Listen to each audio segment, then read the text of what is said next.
Hai teman-teman semua, apa kabar? Jumpa lagi nih kita di podcast Berani Berinvestasi bersama CGS CIMB Sekuritas Indonesia.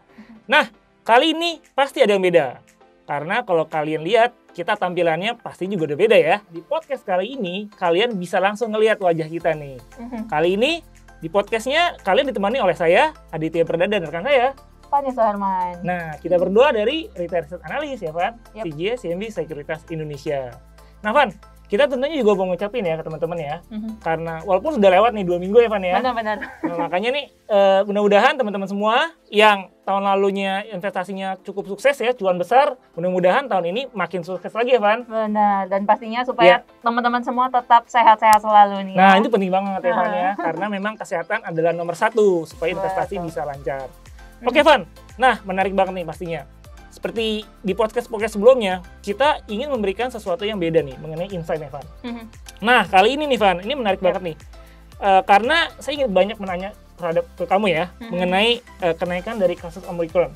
Dan tentunya kira-kira strategi kita gimana sih, Van? Karena kalau misalnya kita tahu nih, Van ya, setelah Nataru, libur Natal dan Tahun Baru, ini kasusnya mulai naik lagi nih, Van. Nah, bagaimana nih teman-teman sebagai investor untuk melakukan strategi nih, Van? Kira-kira seperti apa? Oke, thank you nih untuk pertanyaannya. Jadi kalau kita lihat nih ya, memang Omicron itu menyebarnya tuh sangat cepat gitu ya kalau kita lihat ya. Pada 3 Desember 2021 yang lalu, ini Bapak Presiden Joko Widodo mengatakan kepada jajaran TNI, Polri ya, berdasarkan hasil studi bahwa memang nih penularan Omicron itu 5 kali lebih cepat dari varian Delta. Nah, jadi kebayang nggak, Dit? Ketika gelombang 2 tahun lalu, itu kan ibaratnya karena varian Delta ya, dimana kalau teman-teman ingat, kasusnya itu sempat mencapai sekitar 50 ribuan nih per hari gitu ya. Nah, dan prediksinya Omicron ini jauh lebih tinggi daripada itu gitu ya. Karena tingkat penularannya yang tadi nih sangat cepat gitu ya. Jadi, apalagi juga kalau misalkan kita lihat nih ya, berdasarkan historical. Sama seperti yang tadi Adit udah sempat ngomong juga nih ya. Biasanya ketika libur panjang, terutama libur Natal, Tahun Baru ya, udah gitu kalau misalkan Lebaran juga ini biasanya nih ada kenaikan kasus seperti itu, Dit. Tapi baik lagi nih dari historical ya. Iya, betul-betul. Gitu. Nah, memang kalau kita lihat data nih, Van ya, dari covid19.go.id sejak Rabu di awal pekan di 2022 di bulan Januari nih, Van, sampai dengan hari Sabtu kemarin nih, Van ya, kita lihat, nah penambahan kasusnya juga mulai kelihatan ada grafik yang meningkat dari karena kemarin itu ada 400 sampai dengan 500 kasus nih, Van. Nah, kemudian kalau kita lihat di bulan Desember 2021 itu rentang kasusnya antara 93 sampai dengan 300-an kasus. Nah, kalau kita lihat juga nih, Van, dari bed occupancy rate di rumah sakit mulai naik, Van. Jadi ke angka 3,35% dibandingkan di akhir bulan tahun lalu di Desember ya, hanya sekitar 1%. Nah, jadi memang kalau tadi kan Fani katakan dan kita lihat datanya ini mulai ada kenaikan nih, Van ya. Nah, kira-kira nih, Van, puncaknya sendiri nih kapan nih, Van? Bisa nggak di-elaborate, Van? Oke, kalau ditanya nih kapan sih pastinya, ini pastinya kita nggak ada yang tahu ya, karena ibaratnya ini sesuatu yang belum terjadi dan kita hanya bisa memprediksi gitu ya. Tapi kalau misalkan ditanya prediksi dari CGS CIMB sendiri seperti apa, nah jadi sebenarnya tuh kita justru melihat ada potensi kenaikan tuh di sekitar pertengahan Januari sampai dengan Februari gitu. Tapi ini berdasarkan data historical diambilnya gitu ya. Cuma nggak tahu nih kedepannya gimana gitu untuk aktualnya ya, itu yang masih harus kita pantau. Berarti teman-teman nih harus mulai bisa antisipasi nih, Van ya. Nah, selain itu apa, Van, yang harus kita perhatikan, Van? Nah sebenarnya kalau ditanya nih apa aja sih yang harus diperhatikan ya, jadi bukan hanya cuma concernnya itu ke kenaikan kasus ya sebenarnya ya. Tapi pertama yang harus dilihat itu dari segi kenaikan inflasi nih misalkan gitu. Jadi inflasi kalau misalkan kita lihat nih, di US kan mulai naik ya, Dit ya. Nah, walaupun kalau misalkan kita lihat secara historical nih ke 4 tahun belakang memang inflasi ini cukup stabil gitu ya kalau di Indonesia sendiri. Nah, cuma kan belakangan baru mulai naik lagi nih ya inflasinya ya. Karena apa aja nih yang bisa membuat inflasi naik? Macam-macam ya pastinya teman-teman ya. Mulai dari kenaikan harga-harga komoditas gitu ya. Terus juga ada kenaikan PPN nih nanti ya. Tahun ini nih di bulan April ya. Mulai April itu akan naik dari yang tadinya 10% itu jadi 11% seperti itu ya. Nah, terus juga nanti ada rencana nih menaikkan tarif listrik seperti itu, dan juga pelan-pelan nih subsidi bahan bakar itu akan dikurangi ya, terutama untuk seperti premium dan Oke. pertalite seperti itu. Jadi Iya. itu pasti bisa menaikkan inflasi nih Det, ke depannya. Oh benar-benar memang terakhir untuk premium katanya mau dihilangin juga nih Van ya. Yap. Jadi memang kita harus siap-siap juga nih Van. Oke. Mhm. Jadi memang kalau dari CGS ini memprediksi ada sekitar 3,3% ya Van ya inflasi di 2022. Dan memang kalau misalnya kita lihat yang sudah tadi Fani katakan ini tentunya lebih tinggi ya Van dari konsensus yang hanya sekitar 2,9% year on year dan juga itu di atas batas dari Bank Indonesia nih Bapak Ibu dan teman-teman. Dan tentunya juga kalau misalnya kita lihat proyeksi inflasinya ini jauh lebih tinggi ya Van dibandingkan dengan tahun lalu. Nah, kira-kira gimana Van tanggapan kamu terkait dengan inflasi-inflasi yang lumayan tinggi tadi Van? Oke. Nah, biasanya nih kalau kita ngobrol tentang inflasi gitu ya, Betul. ini pasti nggak jauh dari kata penyesuaian suku bunga. Oh, Gitu ya. menarik. Karena Yes, kan betul. inflasi tinggi, nah biasanya nih suku bunga juga akan naik gitu ya biasanya. Nah, apalagi kalau misalnya kita lihat bukan cuma itu aja nih. Jadi yang lagi berjalan sekarang itu tapering ya. Iya, Dan betul. juga ada prediksi bahwa The Fed itu akan menaikkan suku bunganya ini lebih cepat dibandingkan dari prediksi sebelumnya seperti itu. Oke. Nah, terus bicara tentang tapering nih. Jadi kalau misalkan kita lihat ya, berdasarkan historical nih, tapering di tahun 2013 lalu, nah biasanya nih akan diikuti dengan kenaikan bond yield. Oke. Seperti itu. Nah, cuma yang menarik di tahun ini nih nggak kelihatan kayak gitu, Din. Oh. Gitu. Jadi justru Oke. di tahun ini ibaratnya bonds-nya nih cukup stabil Oke. gitu ya. Jadi Iya, nggak seperti tahun 2013 lalu. Hmm. Dan juga kalau misalkan kita lihat dari segi asingnya nih ya, Betul. biasanya ketika bond yield-nya itu lagi naik, Hmm. nah itu otomatis asing tuh akan net buy gitu kan di bonds Hmm. ya. Nah justru di tahun ini nih kebalikan Oke. gitu. Jadi justru yang dibeli itu adalah net buy di saham, sedangkan bonds-nya itu mereka net sell seperti Oh, itu. Jadi oke. agak beda nih ya. Iya, iya. Mungkin dari segi kondisi ekonomi yang sekarang juga memang membaik gitu ya. Kalau kita lihat apalagi rupiahnya juga stabil seperti itu. Betul. Nah, Gitu.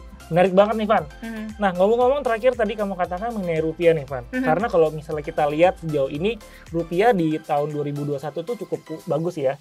Apalagi ditopang dari sisi surplus current account kita juga nih Van. Nah, kira-kira nih Van, selama komoditas kita juga kan relatifly juga masih tinggi juga nih Van ya harganya ya. Dan tentunya dengan kata lain rupiah kita juga pasti akan tetap stabil nih Van ya. Benar. Nah, memang harapannya seperti itu ya. Jadi Iya. kalau kita lihat apa yang tadi udah kita bahas Betul. semuanya gitu ya, intinya adalah sebenarnya kebijakan dari suku bunga BI itu akan sangat terkait dengan yang namanya inflasi Oke. ya pertama, dan juga dari volatilitas rupiah seperti itu ya. Oke. Nah, tapi memang untuk prediksinya dari CGS sendiri ini akan tetap ada kenaikan tuh sekitar 2 kali ya. Tapi ini 2 di kali. second half 2022 seperti itu. Oke. Menarik banget tadi. Mhm. 2 kali nih berarti teman-teman ya. Coba. Nah, Mhm. oke Van. Tadi kita sudah cukup banyak nih ngebahas mengenai makronya tentunya ya, Yep. yang sudah cukup detail juga yang tadi sudah Fani ceritakan. Nah, Mhm. kira-kira nih Van, ini memang nggak bisa kita pungkiri juga Van, ya dengan kenaikan COVID ini, market kita nampaknya juga meresponnya negatif nih Van ya. Nah, Mhm. kira-kira nih Van, pendapat kamu terkait dengan hal ini seperti apa Van? Oke, nah jadi sebenarnya kalau mau dicek balik nih apa historical ya, kenaikan kasus itu ternyata tuh punya relate yang cukup besar nih dengan agregat earnings forecast dari CGS CIMB. Oh, Jadi oke, ibaratnya kalau misalkan ada kenaikan kasus nih, Dit, biasanya analis-analis kita Yep. itu mendowngrade earnings-nya. Gitu. Oke, Nah, iya. jadi ini efeknya adalah mungkin investor masih agak wait and see makanya gitu ya. Oke, Karena oke. khawatir, kalau misalkan terjadi kenaikan kasus, takutnya analis ini meng-cut misalkan earnings betul. forecast-nya seperti itu ya. Iya. Dan ini pastinya yang akan negatif ke market seperti itu.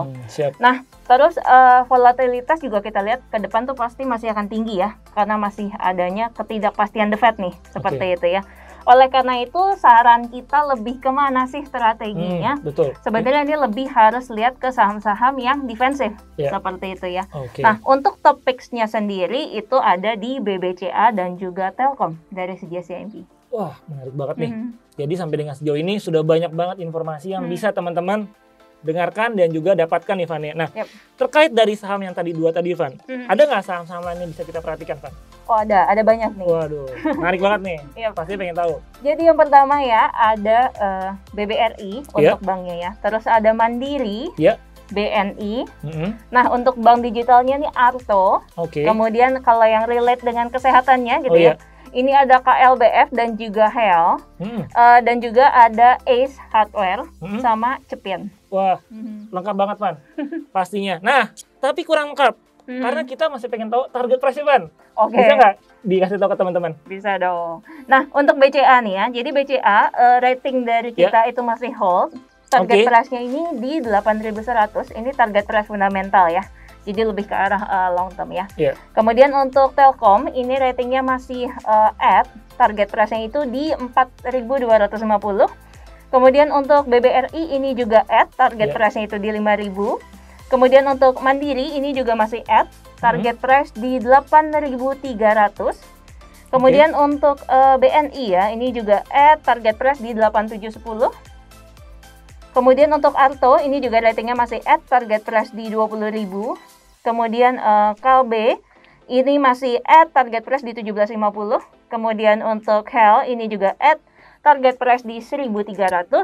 Kemudian untuk Ace ini juga at, target price di 1.650. Dan yang terakhir nih Cepin ya. Cepin ini masih hold ratingnya, target price di 6.500 gitu. Wah, keren banget, Van. Thank you banget nih atas insight-nya. Udah lengkap banget. Kita tadi udah bahas di awal mengenai perkembangan kasusnya juga ya. Nah, kemudian kedua kita ngebahas juga mengenai makro ya, Van ya.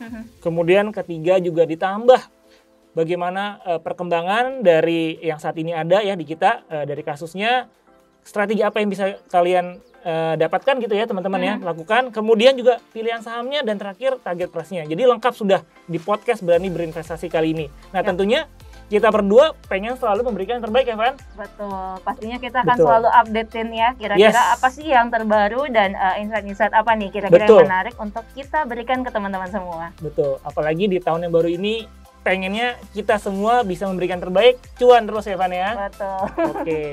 Oke, Van, itu saja di podcast Berani Berinvestasi kali ini bersama CGS yang di Seikos Indonesia. Thank you banget, Van, atas insight yang sangat wonderful banget ya. Dan tentunya sehat selalu untuk kamu ya, Van. Sama-sama nih, Din. Siap, dan juga teman-teman semua sehat selalu dan kita ketemu lagi di podcast berikutnya. Sampai jumpa, see you. Bye.